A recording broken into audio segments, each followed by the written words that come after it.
Did you know that an athlete can lose as much as 2 liters of water an hour through perspiration? That means losing salt too. So they use a sports drink to replace the lost salt. This powdered mix is a sports drink that tastes salty rather than sweet. Let's see how easily it dissolves in water. Well, the crystals are starting to dissolve right away.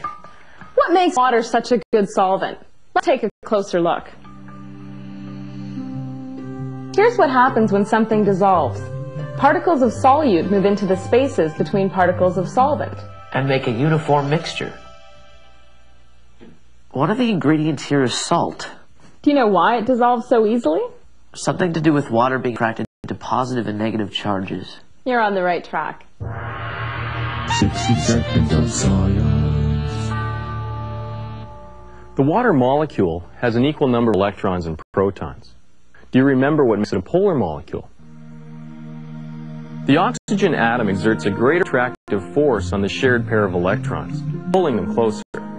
Since electrons are negative, the oxygen end of the molecule gains a slightly negative charge. The hydrogen atoms are left further away from the shared electrons, meaning that this end of the molecule has a slightly positive charge.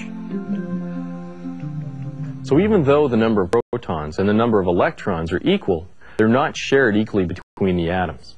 Because of this, regions of different charge develop.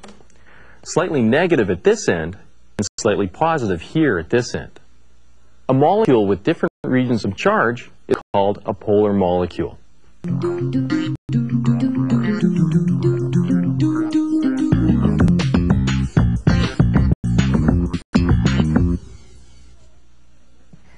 You've already seen Bohr's model of the atom. We can use it to review why water is polar.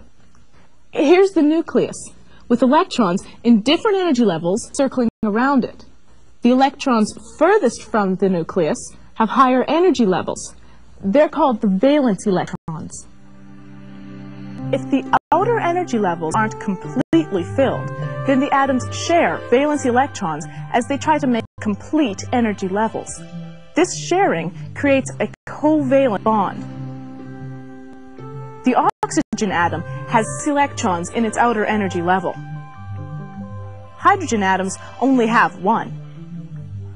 By sharing 1 electron, each hydrogen atom has 2 electrons, and its energy levels are full. By sharing an electron with each of the hydrogen atoms, the oxygen atom has 2 more electrons available to it. So now its energy level is complete.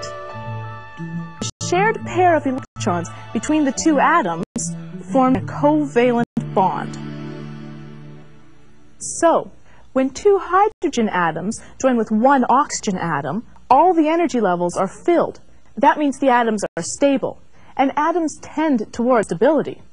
In the case of the water molecule, the 3 atoms share electrons to form 2 covalent bonds. So what is it about water that helps it dissolve salt? Something to do with water being a polar substance. Okay, an ion is a charged atom. Ions are the result of atoms gaining or losing electrons as they form chemical bonds.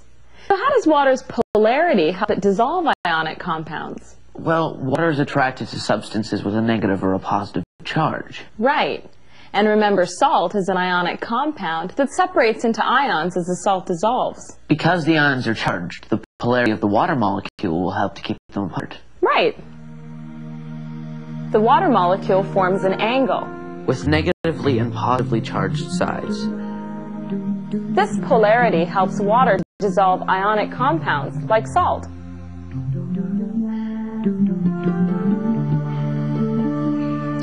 This drink has sugar in it too, glucose. And it's a polar substance. Like water. Do you know why glucose is added? For quick energy? Good.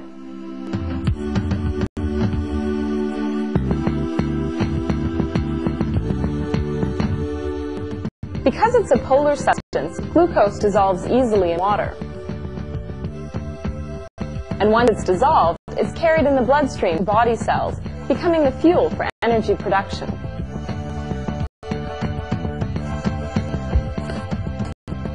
Now, Bryce, what do water molecules and glucose molecules have in common? They're both molecular compounds. What about salt and table sugar? They look identical. But one's a molecular compound and one's an ionic compound. Of course. They're easy to tell apart if you've ever added salt to your tea. Science rules.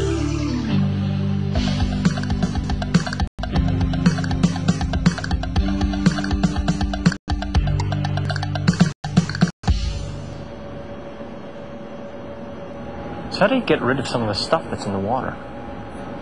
Well, the water comes in from the river into the low-lift pump house, and there's a traveling screen that removes leaves and twigs. Then it flows into the first clarifier, where we add the chemical alum that helps remove the dirt from the water. And in the spring, we also add activated carbon, which removes taste and odor molecules. So is that why spring water tastes so bad? Spring water tastes so bad because it has all the dead plant matter floating around in it, making strange-tasting tea. But actually, it smells bad. Your tongue can only detect sweet, sour, bitter, and salty. So you're actually probably just smelling the musty odor from the spring water. Well, sometimes I sense sort of a chlorine smell in the water. What is that?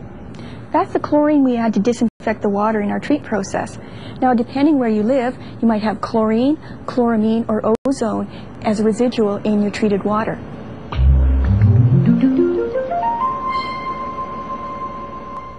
One way to tell if you have something dissolved in the water is to use a conductivity meter. Dissolved ions will conduct electricity. Okay. There's no reading here. That's distilled water, so it doesn't have any dissolved ions in it. Well, this test only works for ionic solutions.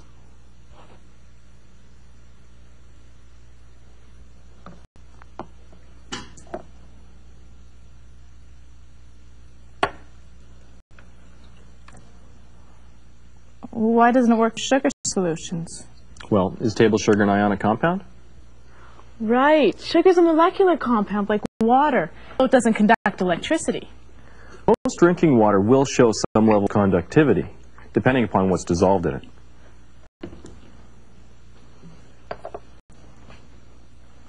Yeah, there's a reading here. It's safe to drink, but not pure. Truly pure water doesn't conduct electricity. No, but truly pure water is hard to find. That's because water is the great dissolver.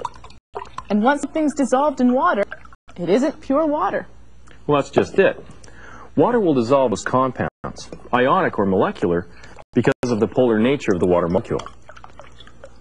And once these compounds are dissolved in water, they're transported along the waterway.